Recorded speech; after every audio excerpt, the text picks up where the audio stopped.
The border will remain in place for now. This week, the U.S. Supreme Court ordered Title 42 to continue while legal challenges play themselves out. The ruling allows the federal government to expel asylum seekers without hearing in some cases. The Trump administration instituted the rule in March of 2020 as a COVID-19 prevention measure. The Supreme Court decision leaves it in place while a lower court's ruling is appealed.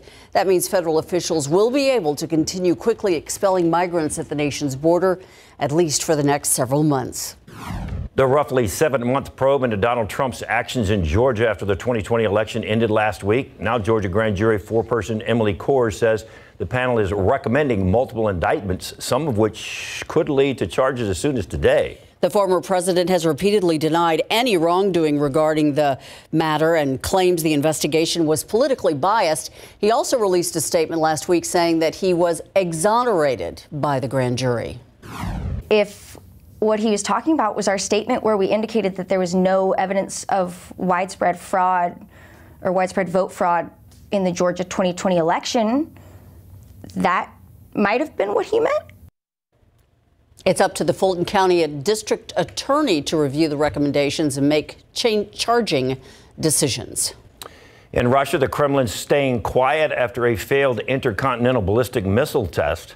Russian officials declined to comment after CNN reported a Russian missile appeared to have failed around the time President Joe Biden was in Ukraine. Two U.S. officials confirmed the reports. One official said Russia notified the United States in advance of the launch through deconfliction lines. Russia's deputy foreign minister dismissed reporting about the apparent test failure as harmful misinformation. However, he did not provide proof for his claims. Right now, demolition teams are clearing mounds of rubble from the devastation from that earthquake in Turkey and Syria. Meanwhile, emergency responders are scrambling to shelter all the survivors, many of whom were traumatized anew by Monday's magnitude 6.4 earthquake in Turkey's already badly battered province of Hatay.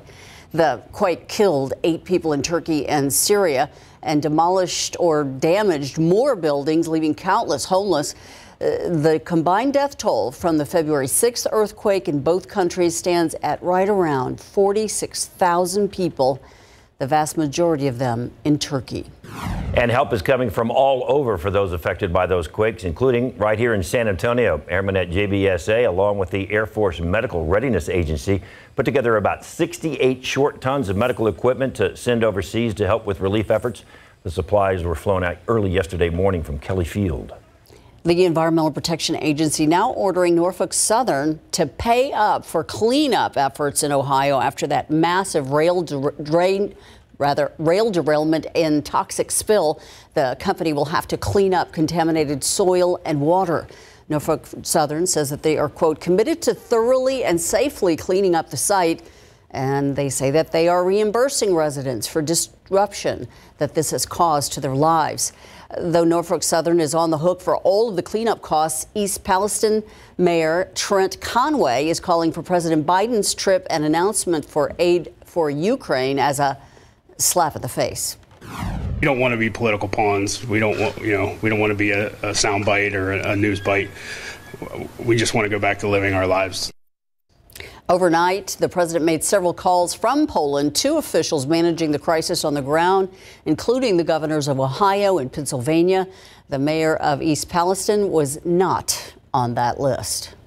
2 massive storms moving across the country with nearly the entire country on alerts from California to Connecticut.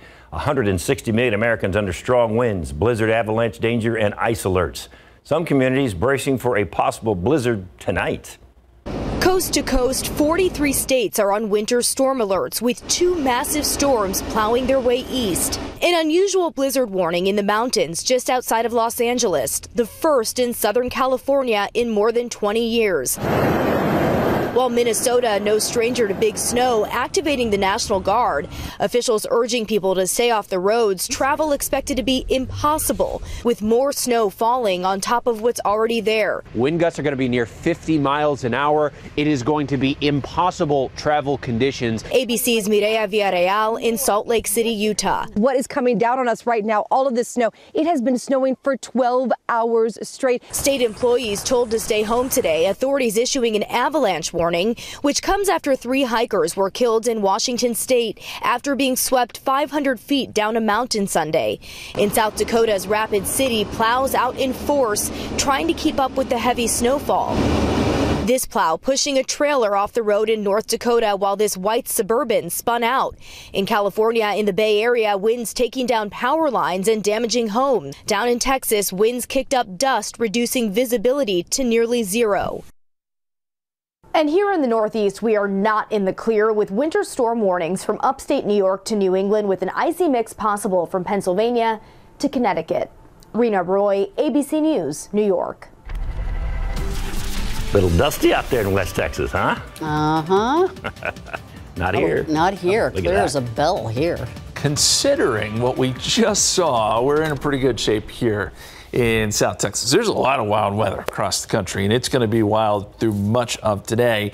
Our big story is going to be the heat. Temperatures will be up close to 90, but other than that, and some gusty winds, we don't have to contend with a lot of the stuff the rest of the country is dealing with at this hour. I want to show you a great picture on our KSAT Connect. Man, this is cool. This is Milo. He just wants to go outside and play. Can you blame him? It's a great day for it.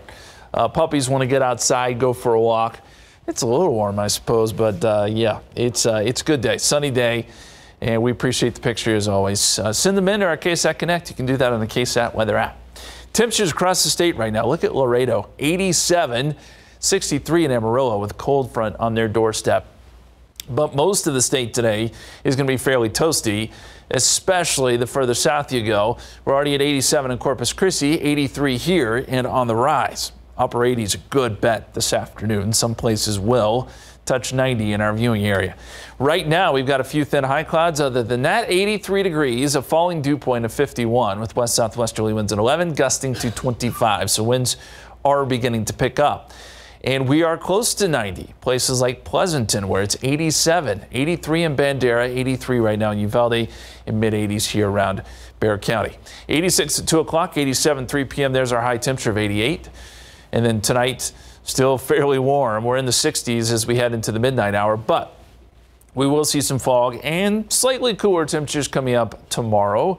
We'll look at that forecast along with some very, very small rain chances coming up here in just a few minutes, guys. Thank you, Justin. Some of the original cast of Star Trek heading to space. At least their DNA is making the journey. And you could join them. Yeah, so a part of you can live long and prosper. Local students expanding their musical knowledge by getting to know a new instrument with African roots. So our teacher was able to introduce the new sound to his students. A Judson ISD music teacher introducing students to a new sound. Tiffany Huerta shows us how learning this particular instrument has helped students in so many different ways. For weeks, Park Village Blended Learning Academy students have been learning how to play this instrument. We get to combine music and have fun with it. Fourth grade student Mia Perez enjoys playing the marimba. It was difficult at first and then it got really easy. Music teacher Charles Ford helped bring this sound to Judson ISD. It's a Zimbabwean style instrument. We build them here in America, but it really has roots back from Africa and Zimbabwe. Students are not only learning how to play this instrument, but they're growing their confidence and leadership skills. I love that unity factor, where it brings them together. It's like teamwork, and that's what makes it special. Ford recently received his second grant to continue teaching this instrument. And some of them are up to about over two to three grand. And so those grants mean a lot to not only me, but to the students, to their parents, because we get the instruments here so much quickly. Students are learning a variety of songs and are excited to perform at community events. Working with young elementary students, when they see these large instruments, they just get excited and get ready to be engaged. Tiffany Huertas, KSAT12 News. That's pretty cool sound, isn't it? As the mother of a son, they love banging on things. There you go. And getting one of those. I can see the value right there, making music with it. You were talking about all this wind. Yeah. There's still burning going on in the hill country, and it can get a little scary today because, people still burning up all that. Sure. All those tree limbs. All the tree limbs. Yeah, there's so many. And by the way, the winds will kick out some of those tree limbs too, so you got to be careful. Some of those trees, anything that's kind of left over, they can fall. Be careful today. So far, the winds haven't been that strong, but they're starting to pick up some. 83, the high today so far. 68 was the low this morning. The record, 93, set back in 1996. Look, I don't think we're going to surpass that, but we're going to get in range. Hot afternoon on the way. We'll take a look coming up.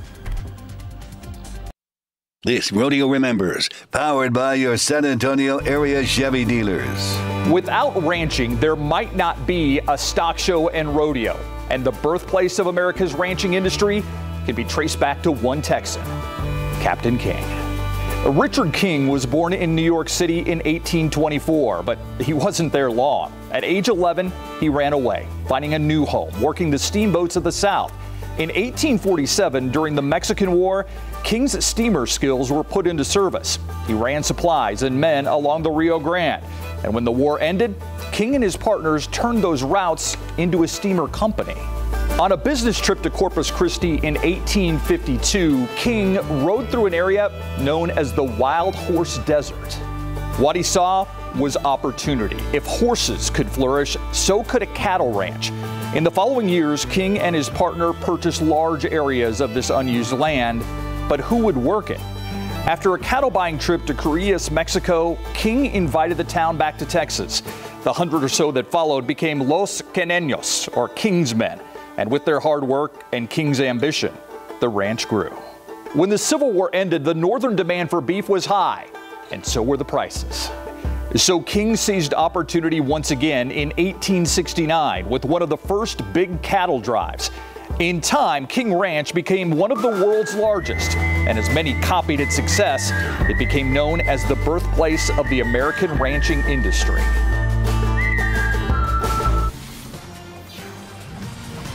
We are waiting for the wind and waiting for rain, but I guess we're going to get one, not the other. We're going to be waiting for a while, I'm afraid. We got a little bit this morning. It was not much, though. Not much at all. In fact, just to trace the airport. But there were a few showers around town.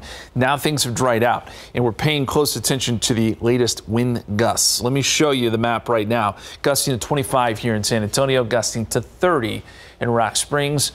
Big gust out in Dryden, 46 west of the area. But we know there are some gusty winds that will be shifting in, at least during the early afternoon. And I don't think gusts are going to be just super strong, but we'll be in that range, 25, 30 miles per hour, maybe a few gusts, 35 miles per hour. And those westerly winds always tend to warm us up. A little closer look here at San Antonio, gust to 23 at Bernie Stage, gusting to 23 in Rio Medina, gusting to 22 out of the west right now in New Braunfels. That has brought in the drier air. Dew points have fallen off. We were in the 60s earlier. Now we're seeing dew points that will make it into the 20s and 30s by late this afternoon. They will rebound some tonight as moisture surges back in, and then we'll get some fog coming up tomorrow morning. Red flag warnings are in place for our western counties. The counties shaded in pink are where we have the highest risk of grass fires or wildfires spreading. But even here in San Antonio, I'd say our fire risk is fairly high. We've got the westerly winds 15 to 25. And then that humidity less than 15%, especially as you go west of San Antonio. I want to show you some temperature extremes over the last 24 hours. This has been pretty impressive. Yesterday, we got up to 95 in Falcon Lake, just south of here. I think we'll see temperatures even warmer than that today, but that was the high yesterday. Compared to the low this morning, up in Minnesota, negative 27. There are some extremes across the country right now. 122-degree temperature difference, by the way. Jet stream coming right down the middle of the country. North of that, very cold. South of that, very, very warm. We're on the warm side of things for sure. 83 right now at the airport with that west-southwesterly wind at 11. Current temperatures, we are now up to 90 in places like Carrizo Springs and Cotulas. That's where the hot stuff is. It will be even hotter than that this afternoon. Mid-90s possible in February. 85 Uvalde, 87 in Del Rio right now, 87 in Pleasanton. It is a little cooler in the whole country, but still well above average. 82 Kerrville, 80 in Fredericksburg. Brown Bear County, if you're watching from the east side of the county, 84 there over at Randolph, 84 down at Stinson. In our forecast today, I think we're going to be up around 88 degrees for a high today, and I mentioned those mid-90s down to the south. toasty. It's just today, though, because after today, we get a frontal boundary that should cool us down ever so slightly. It's not a strong front, but it will have an impact on temperatures. As we head into tonight, 60s, humidity returns, fog develops, and by tomorrow morning, you may have some more visibility as you head off to work and school. This is tomorrow's forecast. 64 degrees at 9 o'clock, 73 noontime, and we're up around 80, which is warm, but cooler than today. Northeasterly winds will begin to kick in with that front I was talking about, 5 to 15. Here's the big picture across the country. And that storm system that's bringing in the dry air is scooting east, and there is severe weather out ahead of that, snow north of that. So this is going to be a big snowmaker for places like Minneapolis, the Dakotas, even Chicago, starting to see a bit of a switch over there. So that's a busy scenario across the country, not so much here. 80 tomorrow, as I said, 70 on Friday, our coolest day with some morning drizzle, and we'll still see some damp mornings both Saturday and Sunday before we get mostly cloudy afternoons. Near 80 for highs both days. And then a frontal boundary comes through Sunday night, brings a small chance for a shower, but it does clear us out for early next week. We're still in the 70s and 80s to start Monday and Tuesday. Good rodeo weather if you have plans to head to the rodeo, guys. Yeah, got a few more days of that. Yeah. A company plans to send authenticated DNA from several U.S. presidents into deep space. But it's not an episode of Star Trek. It's real.